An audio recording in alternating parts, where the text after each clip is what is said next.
Pemirsa, sampai kita di ujung acara. Sekarang Pak Irman Putra Sidin. Saya mulai dulu menjelaskan tentang konstitusi dan agama, Pak Karni, karena nampaknya memang perdebatan konstitusi dan agama ini bagian dari yang menghiasi putusan itu. Jadi konstitusi dan agama ini memang sesuatu yang tidak bisa dipisahkan. Basis sandaran dari konstitusi itu adalah agama. Atas berkat rahmat Allah yang Maha Kuasa itu disebut itu dalam pembukaan Undang-Undang Dasar 45. Presiden yang dipilih oleh rakyat secara langsung tidak bisa menjalankan kekuasaannya kalau dia tidak mengucapkan sumpah atas nama agama. Begitu pula anggota DPR, begitu pula semua lembaga negara. Begitu pula semua putusan-putusan pengadilan demi keadilan berdasarkan ketuhanan yang Maha Esa. Putusan undang-undang dengan rahmat Tuhan yang Maha Esa. Oleh karenanya kemudian pasal 28J Undang-Undang Dasar 45 mengatakan bahwa pembatasan hak-hak itu bisa dengan nilai-nilai agama. Situ. Makanya kemudian begitu pentingnya nilai agama dalam proses relasi negara dengan warga negara. Maka yang namanya agama itu menjadi kewajiban negara untuk mengajarkan kepada warga negara. Makanya kemudian Pak Karni itu di pendidikan sekolah dasar itu ada namanya pendidikan agama. Situ. Mulai dari SD negara mewajibkan dirinya untuk mengajarkan anak-anak umat Islam itu untuk mengucapkan kalimat tauhid. Itu ada di kurikulum SD di situ. Rukun Islam, rukun iman di situ. Tapi tidak berarti bahwa agama itu kemudian menjadi satu-satunya sumber untuk menilai apakah aturan ini boleh atau tidak boleh, lanjut atau lanjut. Yang menjadi acuan adalah Undang-Undang Dasar Konstitusi. Makanya namanya Mahkamah Konstitusi. Apakah pertanyaan berikutnya adalah, apakah putusan Mahkamah Konstitusi ini ujung pada saat pengambilan amarnya masuk perdebatan tentang nilai agama bisa menjadi dasar putusan atau tidak? Setelah saya baca, bukan itu perdebatannya. Perdebatan putusan ini dia berbelok semua hakim itu adalah perdebatan di mala in se dan mala in prohibita di situ. Dia belok semua hakim. Tadinya satu garis semua di situ. Mulai dari perdebatan apa itu perzinaan, pencabulan, pemerkosaan, masih satu koridor semua. Pas mau berujung di amar, belok masing-masing di sini. Mala in se dan mala in prohibita. Jadi mala in se dan mala in prohibita ini adalah ada pelanggaran atau kejahatan yang dikreasikan oleh negara karena negara itu menciptakan karena kebutuhannya sendiri. Misalnya gratifikasi. Ya, gratifikasi itu bukan kejahatan. Saya kirim kolak pisang ke pejabat negara itu nggak ada masalah. Tapi negara menganggap ini bisa jadi kejahatan. Memperkaya orang lain nggak masalah itu. Saya juga memperkaya diri sendiri, itu bukan kejahatan. Tapi kemudian dikombinasikan dengan yang lain, dengan yang jadilah dia menjadi sebuah kejahatan. Ini yang disebut dengan mala in prohibita. Ada lagi kejahatan karena memang nilai-nilai intrinsik dari kejahatan ini adalah memang kejahatan. Sejak kecil kita diajarkan di situ. Pencurian, pemerkosaan, pembunuhan, tidak boleh itu diajarkan. Nah perdebatannya di sini, beloknya di sini nih, hakim itu. Jadi saya baca bolak-balik ini, sampai dissenting pun saya baca dari putusan ini. Karena saya yakin pasti kuat argumentasi dissenting ini juga. Jadi semuanya masih konsisten bahwa kita tidak bisa buat delik. Jadi bukan memperluas norma. Semua konsisten bisa menafsirkan norma itu diperluas. Tapi kita tidak bisa membentuk delik. Di situ perdebatannya, di situ. Kata yang mayoritas, kita tidak bisa membentuk delik. Kata yang minoritas, kita tidak membentuk delik kok ini. Karena ini memang nilai intrinsik, ini memang perbuatan tercela ini. Jadi udah anu aja, tafsir aja seperti itu. Nah, di situ dia berbelok. Di situ. Nah, sebelum sampai ke situ, kemudian adalah sering saya ungkapkan, saya akan ulang lagi ini, dasar doktrinalnya apa yang dijelaskan oleh Mas Reddy, Mas Ferry di situ. Semakin negara itu menggunakan instrumen pidana untuk menyelesaikan persoalannya, maka semakin malaslah negara itu. Semakin dia tidak mampu menjalankan fungsinya, melindungi segenap bangsa Indonesia, mencerdaskan kehidupan bangsa, memajukan kesejahteraan umum. Ketika instrumen pidana dijadikan sebagai instrumen utama dalam pencapaian tujuan itu. Sering saya ungkapkan di sini, Pak Karni. Apa instrumen utama pencapaian tujuan itu? Kata konstitusi, pendidikan. Nih. Makanya satu-satunya elemen dalam konstitusi yang disiapkan uang minimal 20% dari APBN tiap tahun itu pendidikan, Pak Karni. Even anggaran presiden pun tidak disiapkan oleh konstitusi, bilang minimal harus begini. Even DPR pun enggak. Mahkamah enggak, dia bilang pendidikan patok 20%. Inilah instrumen utama guna pencapaian tujuan negara di situ. Kalau ada fenomena-fenomena sosial baik pada basis horizontal, basis vertikal, kuatkan pendidikan. Apa tujuan pendidikan? Bukan pendidikan itu menciptakan profesor doktor seperti Pak Musakir, Mas Reddy dan lain sebagainya. Bukan itu. Tapi kata tujuan pendidikan adalah mencerdaskan kehidupan bangsa, iman, takwa, dan berakhlak mulia. Itu pendidikan itu. Kalau ini sudah tercapai, maka di tiap kecamatan itu tidak perlu ada polisi, polsek dibangun. Kalau ini sudah tercapai di situ. Itulah yang ingin disasar oleh tujuan negara. Makanya kemudian saya juga sering mengkombinasi ini dengan doktrin yang sering saya ungkapkan, bahwa kalau negara ingin melakukan pemenuhan, perlindungan, penegakan, pemajuan hak-hak warga negara, maka negara itu harus mempermudah dirinya. Saya ulang lagi, ini kena semua dalam semua masalah. Tapi kalau negara itu ingin mengurangi, mencabut kebebasan warga negara, maka negara itu harus dipersulit. Dia akan mempersulit dirinya. Pada basis inilah yang kemudian kalau kita baca putusan Mahkamah Konstitusi, itu semua tadi putusan yang disebutkan itu masuk dalam pada basis doktrinal ini. Kenapa putusan Mahkamah Konstitusi memberikan perluasan tafsir terhadap pra-peradilan menjadi objek penetapan tersangka, penyitaan dan sebagainya? Karena banyak hak-hak tersangka itu dicabut oleh negara. Makanya kemudian negara, Mahkamah Konstitusi membuka ruang itu. Jangan dicabut itu. Biarkan masyarakat mempermudah memperoleh haknya lagi di situ. Semua putusan-putusan Mahkamah Konstitusi yang menafsirkan, memperluas, apakah itu bahasanya positif legislator, negatif legislator, itu dalam rangka mempermudah pemenuhan hak-hak warga negara.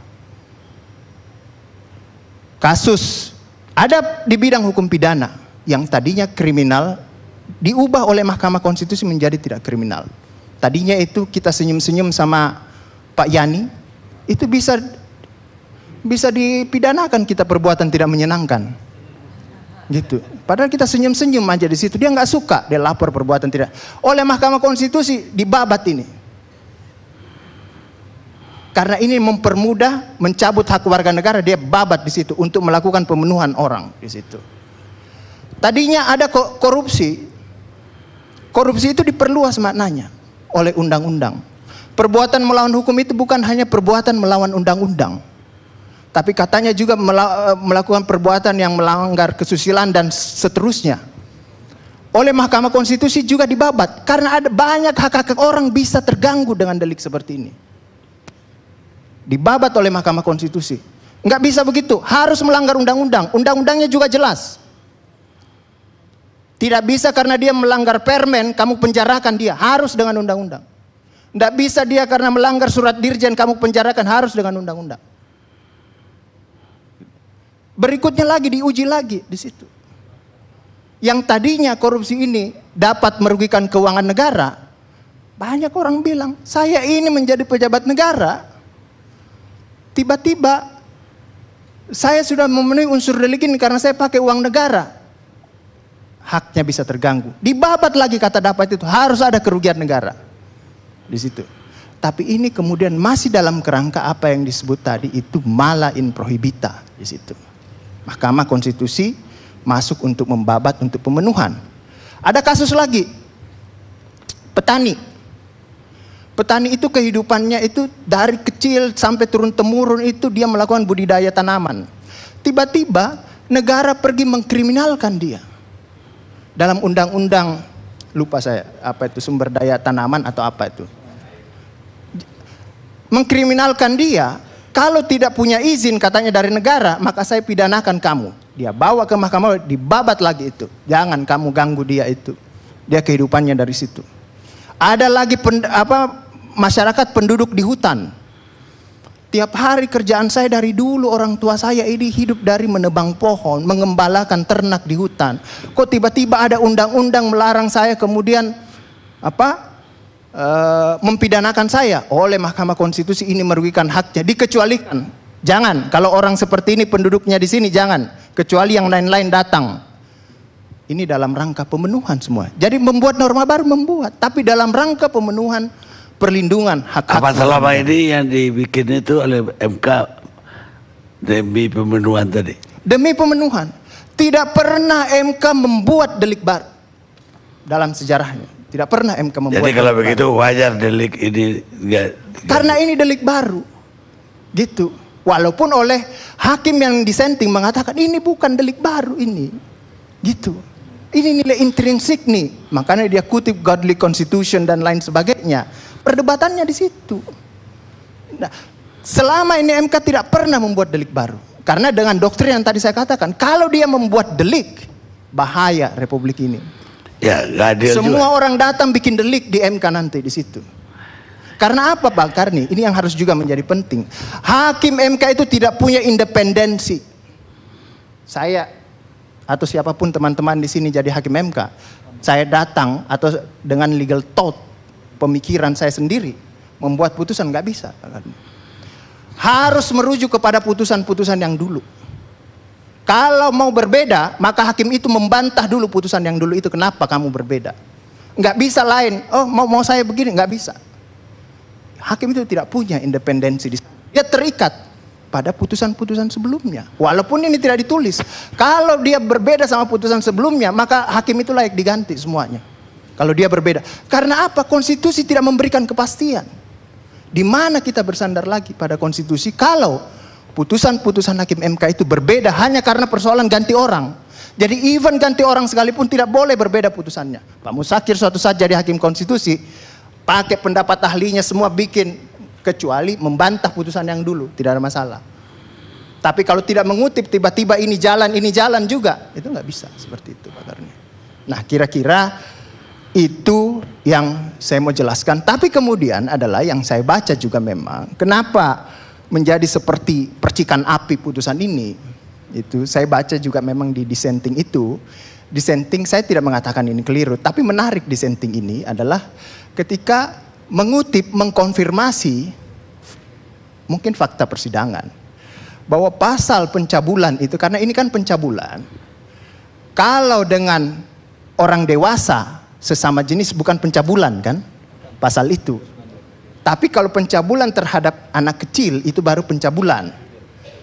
Oleh MK dikatakan bahwa, bukan MK mungkin mengutip, logikanya benar. Pasal ini muncul adalah guna perlindungan terhadap anak. Gitu. Mengkonfirmasi bahwa sebenarnya ini adalah kemenangan kaum homoseksual pada saat pembentukan itu. Nah mungkin saya nangkap, mungkin inilah yang kemudian menjadi seolah-olah kemenangan ratusan tahun itu muncul lagi, kira-kira begitu.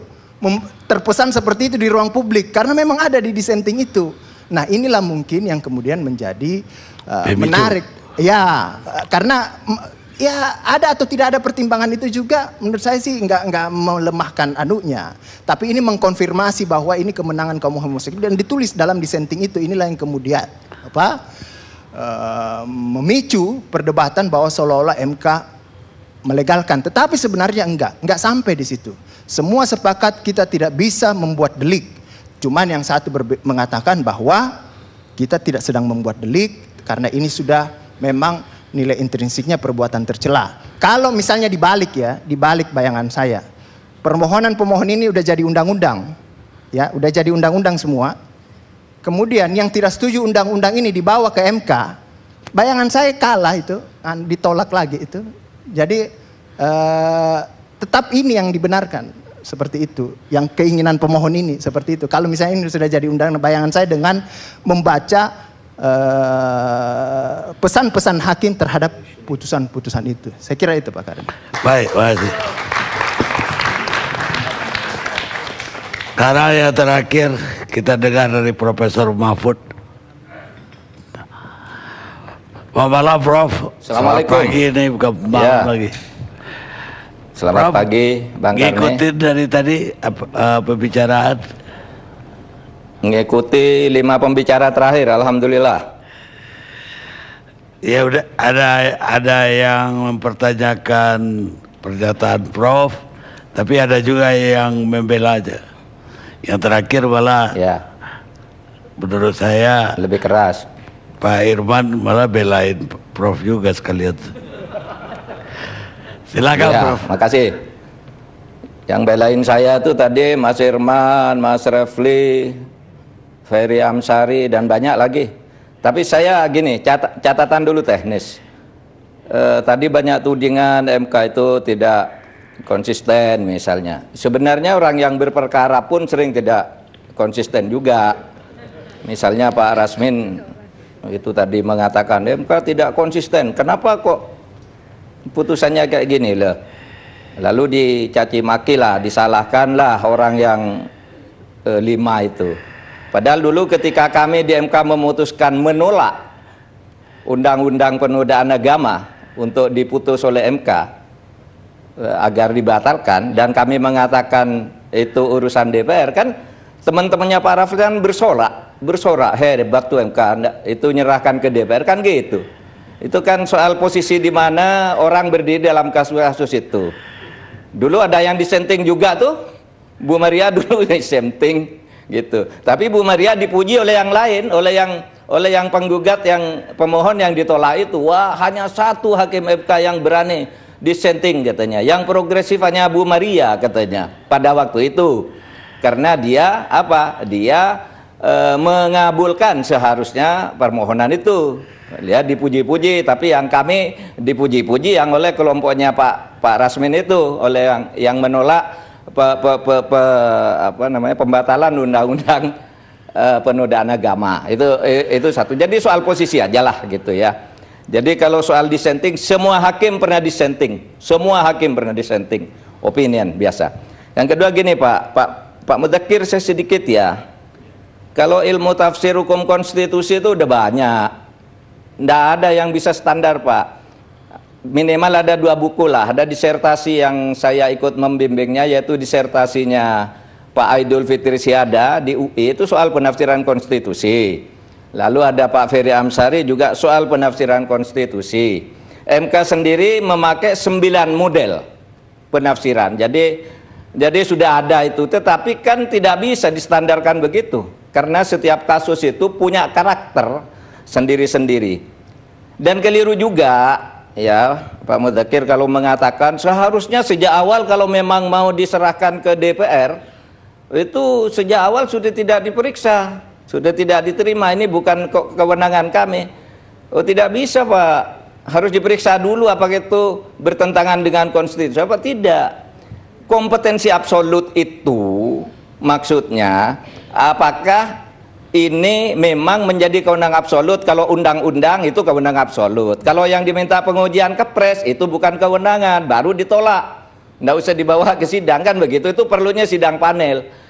Kalau misalnya kok yang mau diuji perda, ya itu bukan kewenangan absolut, harus ditolak gitu. Tetapi kalau undang-undang itu hanya diperbaiki administrasinya, baru dibawa ke sidang pleno untuk dibahas apakah nantinya ditolak atau tidak. Nah itu. Nah, saya akan masuk ke substansinya sekarang, Pak Bang Karni. Begini, bolehkah MK memperluas penafsiran? Tidak boleh. Sejarahnya MK itu hanya boleh membatalkan karena dia negatif legislature. Oleh sebab itu MK juga tidak boleh melakukan judicial preview. Judicial review itu artinya menguji satu rancangan undang-undang belum jadi kok dimintakan ke MK. Dulu gagasan ini kencang ketika Pak Taufik Kemas jadi ketua MPR dan Pak Marzuki Ali menjadi ketua DPR. Usul ke saya, gimana kalau MK ikut membahas undang-undang katanya, agar nanti tidak usah diuji lagi, langsung benar. Oh, enggak bisa, karena pembuatan undang itu ranah politik, sedangkan kami ranah yudikatif. Kami hanya bisa membatalkan. Nah, itu satu. Lalu, apakah bisa bukan hanya membatalkan tapi membuat norma? Faktanya bisa, tetapi tidak sembarangan. Ada syarat-syaratnya. Syaratnya apa? Ada sebuah buku, ini saya juga, ini disertasinya Bu Martitah di Universitas Diponegoro. Saya promotornya bersama Pak Arief Hidayat, Ketua MK sekarang. Ini judulnya Mahkamah Konstitusi dari Negative Legislature ke Positive Legislature. Ini buku yang sekarang beredar. Waktu itu saya suruh cari kapan MK itu boleh memperluas tafsir, membuat norma. Itu kan tidak boleh membuat norma pada dasarnya. Tapi kapan harus boleh? Ada 3. 1, jika putusan itu akan menyebabkan terjadinya kekosongan hukum, boleh membuat norma. Begini contohnya, ya. Menurut undang-undang, orang ikut pemilu itu harus terdaftar di DPT, daftar pemilih tetap. Ini inkonstitusional karena orang yang tidak terdaftar itu kehilangan hak. Loh, kalau kami ini batalkan tanpa mengatur, maka terjadi kekosongan hukum. Maka pada waktu itu kami mengatakan, siapapun yang tidak terdaftar di DPT tetapi mempunyai KTP dan paspor, nah ini sudah mengatur nih, boleh memilih. Kalau kami coret tidak punya DPT, tidak boleh, tidak ada aturannya, jadi kosong. Maka kami membuat aturan. Jadi ini jawaban juga kepada yang mengatakan, gimana tuh Pak Mahfud tidak konsisten, kok membuat cuitan bahwa MK itu tidak membuat norma baru sehingga benar menolak permohonan ini. Lah, bukan tidak konsisten, memang tidak boleh. Tidak boleh membuat norma kecuali membuat terjadi kekosongan hukum. Dan ini Pak Karni, ada sebuah buku ini, Mahkamah Konstitusi dalam liputan pers ini, ada kesaksian Pak Sucipto Raharjo, ditulis di Harian Kompas tanggal 14 Juli 2009, bunyinya begini, memuji pada waktu itu putusan MK tentang pembuatan norma yang terpaksa ini. Gini, kita sungguh bersalah kalau hanya menyinggung putusan MK itu sekedar sekilas dan memuji saja. Mungkin kita perlu mendirikan monumen agar orang selalu mengenang bahwa pernah dalam perjalanan sejarah Indonesia itu memiliki pengadilan dan hakim-hakim yang berintegritas dan menjaga kehormatannya. Itu pujian. Semula di SMS-kan ke saya, lalu ditulis di Harian Kompas tanggal 14 Juli 2009.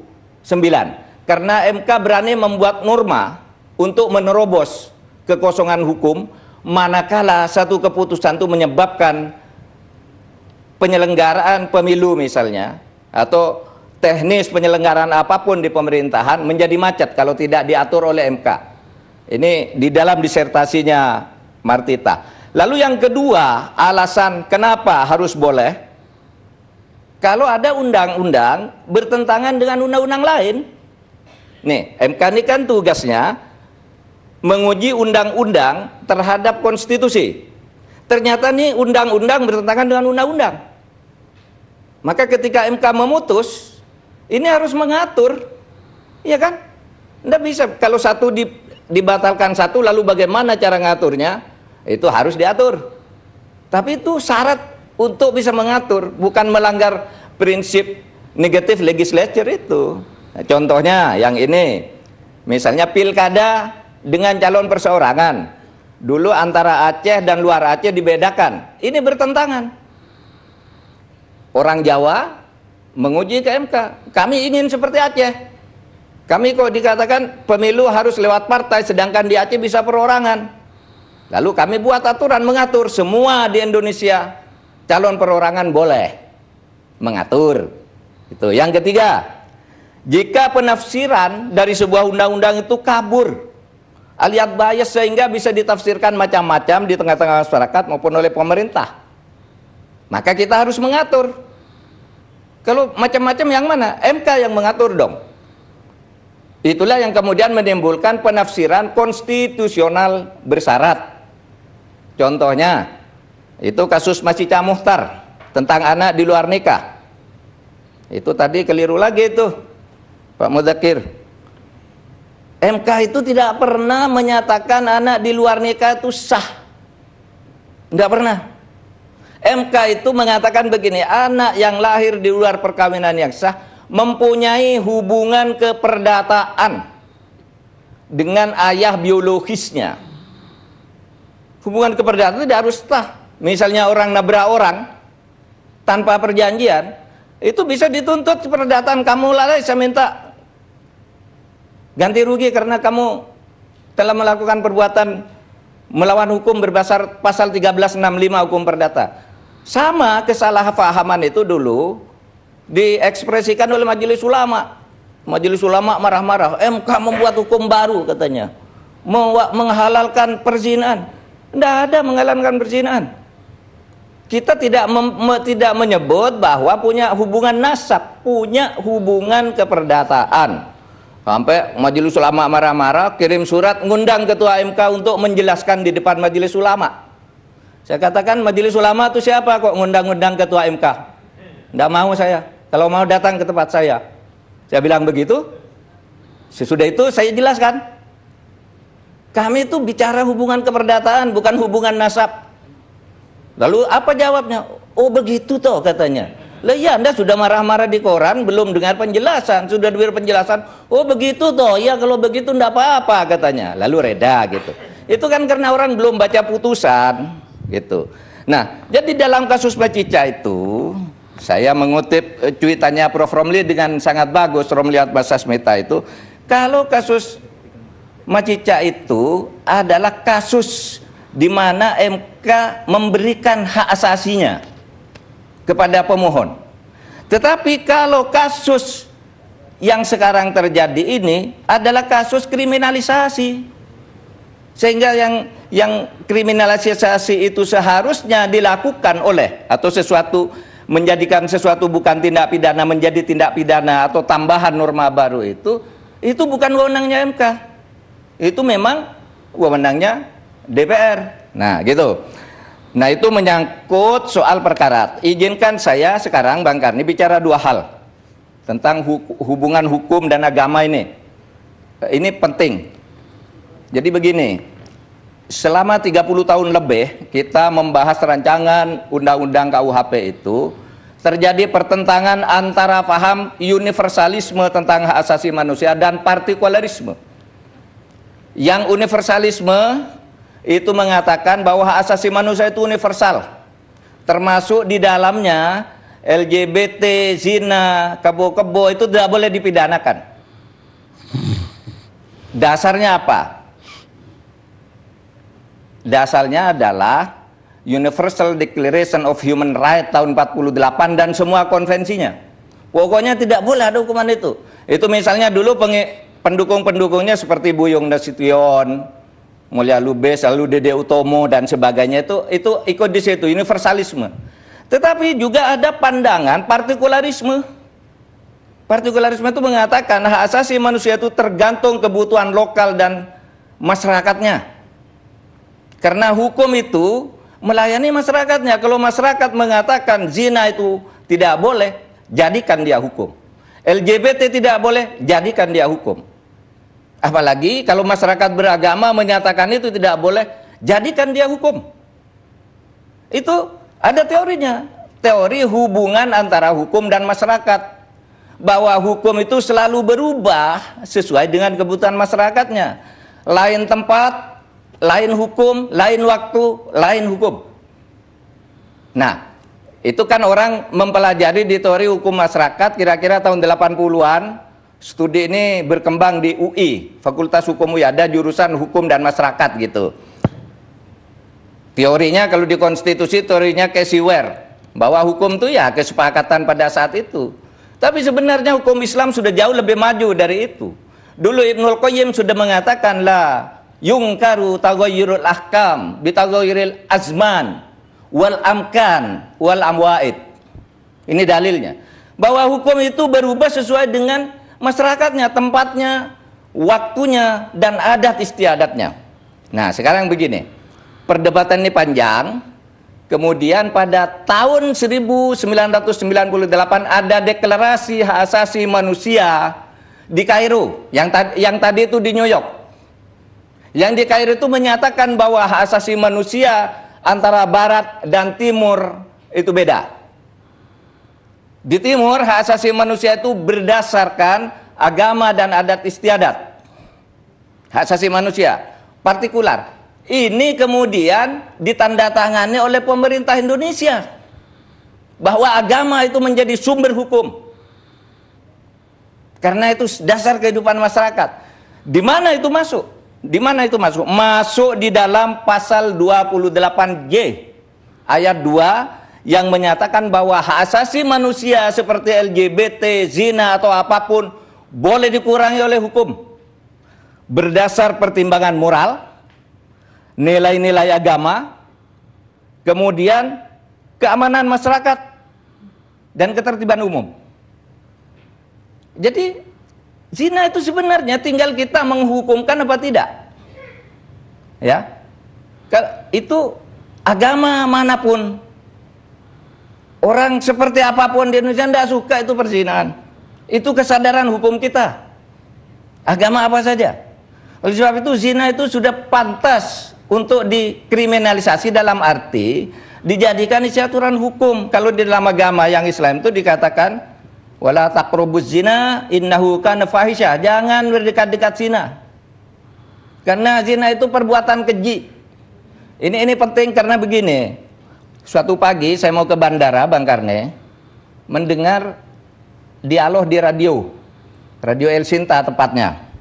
Lalu ada orang nelpon ke situ karena waktu itu sedang membahas Alexis.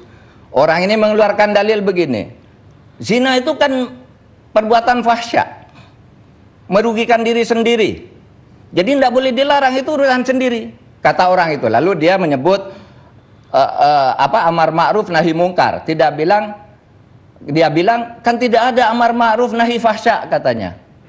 Saya mau nelpon ke situ, tidak bisa masuk. Orang ini ngawur, saya bilang. Zina itu fahsya dan dilarang, kan dalam Al-Quran ada. Innallaha ya'muru bil adli wal ihsan wa idza'il qurba wa yanha 'anil fahsya. Dilarang fahsya itu. Katanya hanya mungkar yang dilarang, karena kalau mungkar itu merugikan, dilarang. Termasuk LGBT. Saya katakan, dasar konstitusional kita menyatakan LGBT itu harus dilarang. Bertentangan dengan konstitusi kita. Bertentangan dengan konstitusi kita. Tetapi yang melarang itu legislatif, jangan MK. Jangan paksa-paksa MK bawa ke situ. Bu Is yang terhormat, masih ingat saya ya. Ibu pada bulan Februari bersama rombongan ketemu saya. Pokoknya tim ini. Februari tahun 2016. Konsultasi ketika mau mengajukan gugatan ini ke MK. Diantar oleh Al-Ustadz Al-Muzammil Yusuf ke Jalan Dempo nomor 3. Sekurang-kurangnya ada 4 orang di situ timnya ibu. Waktu itu gimana Pak? Bisa enggak kami menggugat? Punya peluang enggak? Punya peluang, saya bilang. Kalau saya hakimnya, Anda saya kabulkan. Kan gitu saya bilang. Tetapi ingat bahwa hakim itu bisa beda-beda pendapatnya. Saya tidak tahu hakim yang sekarang, saya bilang. Karena teorinya MK itu tidak boleh membuat norma, ibu kemungkinan ditolak. Saya kan bilang begitu waktu itu. Tapi saya dukung, karena LGBT dan zina ini harus diberi hukuman lebih berat dari sekedar yang ada di KUHP sekarang. Tapi saya sudah ingatkan waktu itu, ini bisa ditolak. Kalau saya hakimnya saya terima. Tapi saya sudah bukan hakim, saya bilang. Kamu masih ingat kan? Nah, itu kan soal pilihan sikap hakim aja di dalam menilai, gitu. Sehingga waktu itu saya kayak hati-hati loh Bu, begitu ini MK menyatakan tolak akan meledak, seakan-akan LGBT dan zina itu dibenarkan. Saya waktu itu sudah mengatakan gitu. Dan ternyata betul sekarang isunya LGBT dan zina dilegalkan oleh MK, padahal tidak. Itu sudah dilarang oleh undang-undang, dilarang oleh konstitusi. Gitu. Nah, oleh sebab itu saya ingin ya mengimbau kita semua hentikan caci maki. Tidak ada di sini yang menyatakan LGBT dan zina itu dibolehkan, tapi itu memang kewenangan mutlak lembaga legislatif. Saran Pak Irman Putra Aswiden tadi, coba aja nanti kalau sudah disahkan itu ya, kalau sudah disahkan itu ya di judicial review lagi oleh lawannya gitu. Nanti kira-kira MK akan menyatakan ditolak gitu. Karena itu mutlak sudah sesuai dengan konstitusi dan hukum kita. Hukum kita. Cuma yang terakhir sekali Bang Karni. Gini. Sekarang ini di DPR soal zina ini konon belum final karena separuh anggota DPR, separuh fraksi setuju dikriminalisasi, artinya dijadikan hukum pidana, separuh lagi tidak. LGBT tidak juga. Ini jangan sampai yang kelompok ibu-ibu ini berjuang sekarang ke DPR pun NU dan Muhammadiyah jangan bilang wah saya kecolongan. Seperti kemarin pada datang kepada saya, Pak, gimana MK mutus gitu, saya kecolongan. Loh, kenapa tidak masuk? Nah sekarang jangan sampai kecolongan lagi nih. DPR dan pemerintah sudah akan mengesahkan ini. Sudah rampung 90%, tapi soal zina ini masih dipending karena kontroversinya seperti itu. NU Muhammadiyah datang ke DPR bahwa inilah hukum Indonesia. Begitu, agama-agama lain juga datang. Bahwa itu merusak zina itu, gitu. Dan jangan serahkan ke MK yang menetapkan itu. Saya khawatir ini, Bang Karni, karena ketika tahun 2015 akhir ada ribut-ribut tentang LGBT itu, masih ingat enggak?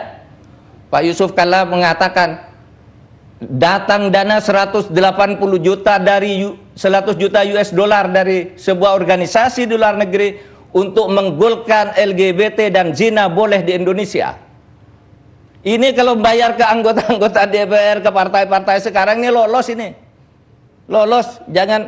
Oleh sebab itu nih, aktivis-aktivis ini datangi sekarang DPR. Kalau ini gol berarti Anda menerima bayaran itu.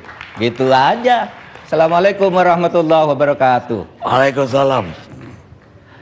Pemirsa, akhirnya selesai juga diskusi kita. Dan inilah diskusi terakhir 2017, dan setelah ini tim ALC akan libur akhir tahun. Selamat Natal untuk yang merayakan dan selamat tahun baru untuk semua. Semoga diskusi kita yang panjang ini bermanfaat. Tidak ada cita-cita yang lebih baik selain bermanfaat bagi orang banyak. Kita ketemu awal tahun depan.